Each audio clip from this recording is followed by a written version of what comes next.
Greetings, Grace Community Church. Forgive me as I read through my notes.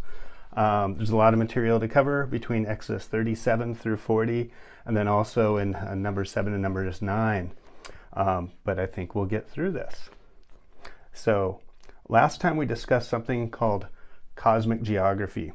Here we saw that the cultures of the Bible imagined the universe was structured into various regions. In their model of the universe, a great sky dome or firmament separates ordinary human space from a heavenly realm.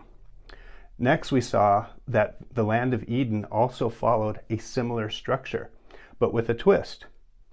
The heavenly realm overlaps with ordinary human space in the garden, and it shows us that humans were made to walk and talk with God, serving as priests and stewards of the created order. In Exodus, both concepts are vividly illustrated. Moses ascends the holy mountain and symbolically, echoing the separation between the earthly and heavenly realms, he passes through a cloud, a symbolic representation of the firmament. When he returns, he brings with him instructions for building the tabernacle.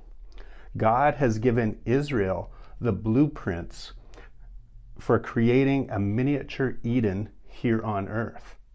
He has given Israel a mobile dwelling place where heaven and earth overlap. But when Moses returns, he finds the people have sinned and built for themselves a golden calf. Even though God has created a new people and is gifting them with the communion humanity lost in the garden, people are still broken and in need of repair.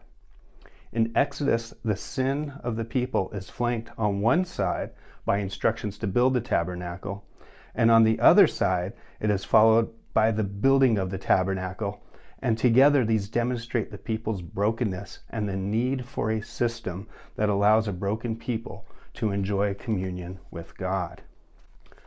So now, in light of all this, we're ready to look at some of the artifacts and utensils of the tabernacle and appreciate their symbolic logic. Two that we'll be focusing on are the Ark of the Covenant and the high priest's garments. Exodus 37 begins in the Holy of Holies with the most significant component of the tabernacle, the Ark of the Covenant. The most holy place represents that heavenly sphere beyond the firmament, and it is separated from the place where the priests regularly go by a symbolic curtain, also representing the barrier that separates ordinary human space from that heavenly realm. So kind of a symbol of the firmament right there. Noah's Ark and Moses' basket were covered in pitch and tar, but the tabernacle ark is covered in gold. The gold and precious stones and fine craftwork of the ark and the tabernacle are symbolic of the rarity of the heavenly sphere. But if you turn to Genesis 2, gold, pearls, onyx, lapis lazuli, these are all among the treasures of Eden. And so once again, we're evoking this Edenic symbolism in the creation of the tabernacle and the ark.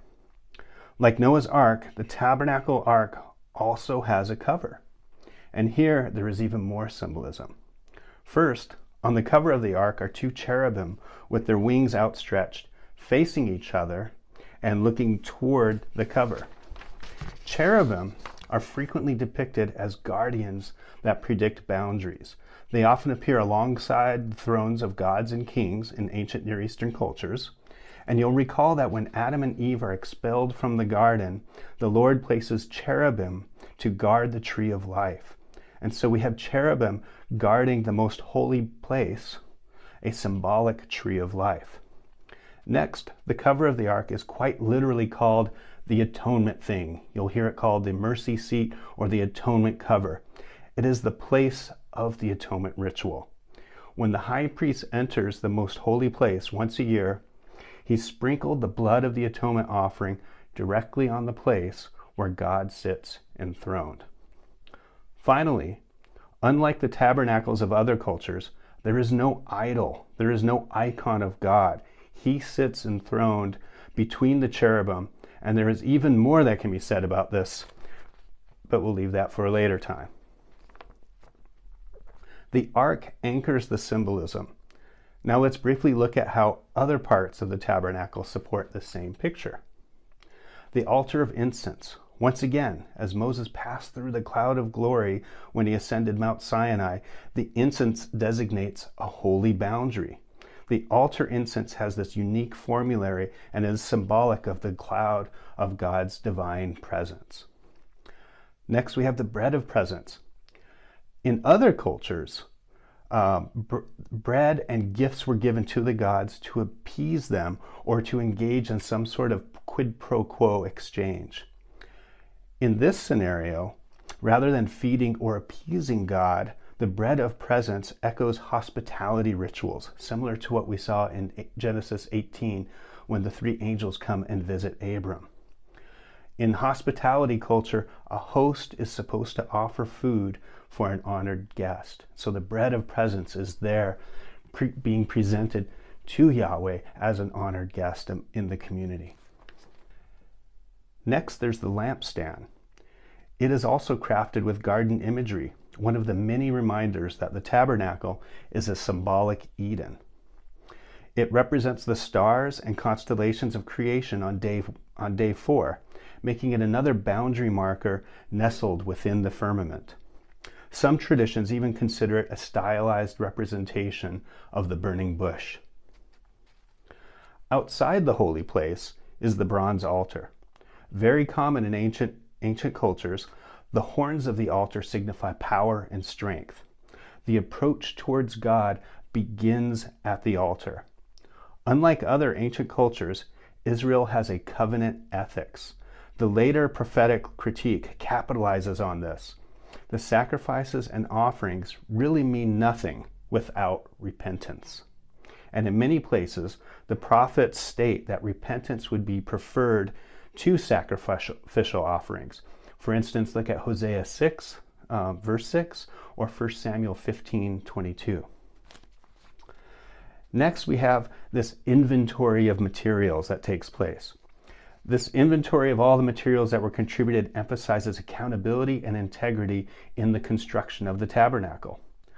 Unlike the story of Solomon, this emphasizes community involvement, not the stature and wealth of the earthly king.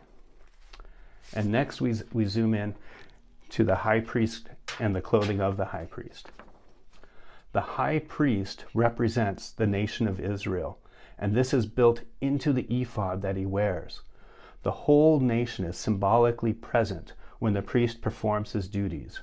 Recall Exodus 19:6, where God calls Israel a kingdom of priests. The high priest wears a blue robe with pomegranates and bells. Blue dye is costly and rare, which represents sacred space, specifically the highest heavens. The pomegranates evoke this garden imagery once again, indicating this overlapping of the heavenly and earthly realms. The priest's ministry symbolizes the presence of sacred space in everyday life. Inscribed on the high priest's turban is a plaque which reads, "Holy to the Lord." This is a unique designation only present on the high priest, who is the only one who can symbolically enter the highest heaven before God. And this leads us to two facts which will serve well as closing remarks. In ancient cultures, sacred colors were worn only by the priests. But as we will see later in Numbers 15, the Israelites are commanded to wear blue on their garments to remind them of the Lord's commandments. Much later, in Zechariah 14, we'll read a prophecy which says, "On that day, holy to the Lord shall be inscribed on the bells of horses."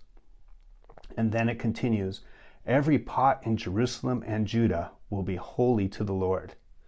The Bible looks forward to a time when all the world and even the most incidental items will be holy. The presence of Eden will not be restricted to the tabernacle, but will extend to all the earth.